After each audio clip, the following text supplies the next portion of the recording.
kita pengen tadabbur ayat supaya bisa healing perasaan kita yang sedang terluka, healing tentang beban kita. Gimana cara biar kita tuh, kalau bahasa terapis tuh rilis beban, masalah, curhat supaya rilis gitu kan, rilis curhat. Oke, itu salah satu metode. Terus apa metode lain untuk kita rilis atau kita bisa healing dengan ayat-ayat Al-Quran? Tadabbur.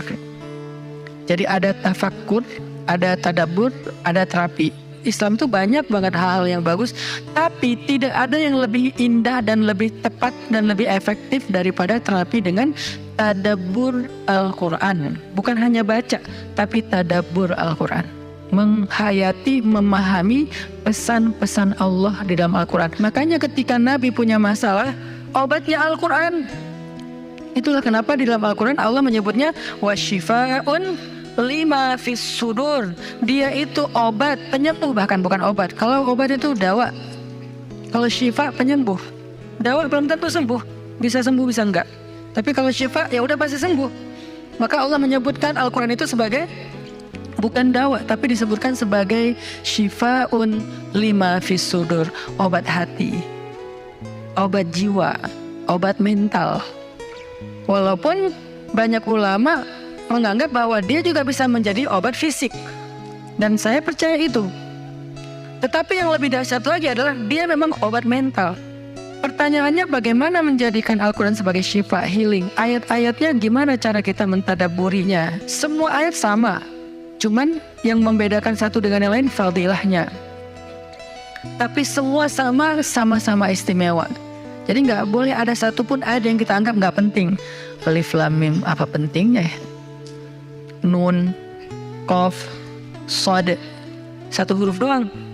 Enggak, biasa aja.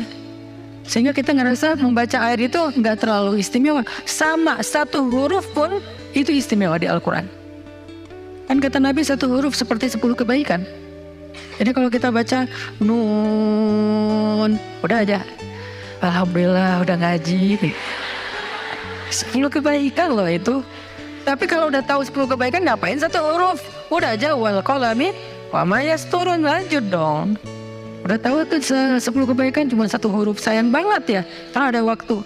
Dan ketika membacanya jangan target saya harus cari waktu yang tepat nih buat baca Quran biar khatam 1 juz. Jangan cari waktu yang tepat, susah. Lama-lama sampai malam akhirnya nggak kebaca. Asal ada waktu baca aja dulu, dapat 1/2 halaman, dapat 2 baris, dapat 1 baris, pokoknya baca aja dulu. Jadi tadabbur, cara untuk bisa menjadikan Al-Quran sebagai syifa, tadabbur. Bagaimana dulu Nabi, sahabat, orang-orang solih mentadabburi Al-Quran? Yang pertama adalah mereka membaca Al-Quran secara tematik, supaya kita dapat sesuai dengan problem kita, masalah kita, hajat kita. Tematik. Lagi ada masalah apa kita? Karena ayat Al-Quran turun kepada Nabi pun secara tematik, secara kontekstual. Apa yang dialami Nabi, itulah ayatnya. Al-Quran tidak turun sekaligus kepada Nabi, turun sekaligusnya itu di Lauhul Mahfuz. Lalu sampai kepada Nabi berangsur-angsur selama 23 tahun. Kenapa berangsur-angsur, Ustaz? Dan kenapa nggak urut? Turunnya yang pertama adalah Al-Fatihah dan Al-Alaq. Kenapa sekarang Al-Fatihah lalu Al-Baqarah? Kenapa enggak Al-Fatihah, Al-Alaq, kemudian surat apa lagi yang berurutan sesuai dengan urutan turun? Kenapa kok dibalik-balik, kok diacak-acak? Karena Al-Quran turun itu secara tematik, teman-teman. Hikmahnya apa? Hikmahnya karena dia tidak turun untuk sekedar dibaca. Dia turun untuk ditadaburi supaya jadi solusi, petunjuk dalam hidup. Petunjuk apa? Petunjuk terhadap masalah yang lagi dihadapin.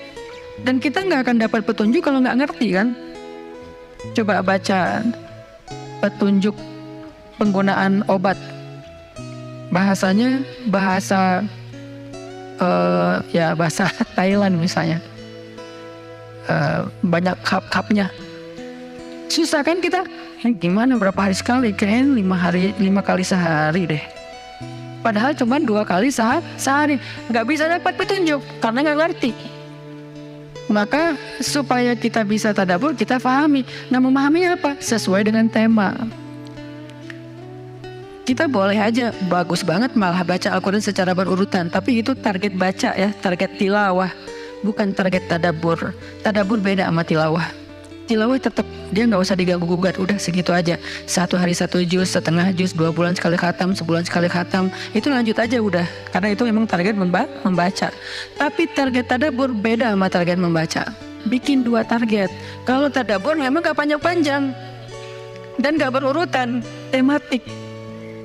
Kita mau lagi masalah apa sih? Gimana kita cari temanya Ustadz? 1, bisa nyari ke Simbah Google, ayat tentang, klik keluar. Buat kita yang mungkin kita sama nih dengan saya, masih sama-sama belajar, paling gampang tadi nanya aja ke Google, pakai aja indeks. Atau cara yang lebih, ini kalau mau, saya beberapa kali nyoba soalnya, kalau mau bukan ngetes ya, kalau mau agak sedikit lebih seru nih, agak lebih seru. Tapi kalau belum berhasil jangan salahin saya. Kalau agak lebih seru nih, saya suka gini, pegang Quran, lagi ada masalah nih, Bismillah, ayatnya pas, wah ini saya banget nih. Bisa kayak gitu juga metodenya. Jadi kayak minta dibimbing sama Allah aja gitu. Tapi kadang-kadang dapat ayatnya tuh nggak sesuai tema saya, Ustaz, kata kita. Padahal kata Allah ini yang kamu butuhin tuh ini nih. Bisa gitu juga dengan syarat membukanya pakai Bismillah, bukan membuka yang itu ya Allah ya, yang itu ya. Jangan maksa. Allah lebih tahu Bismillah. Ayatnya tentang makanan. Oh mungkin kita masalahnya emang masalah berat badan mungkin, atau masalah mubazir mungkin, sehingga merembet kemana-mana. Allahu alam. Tapi kalau mau lebih jelas ya udah cari pakai yang tadi, dapat ayatnya secara tematik.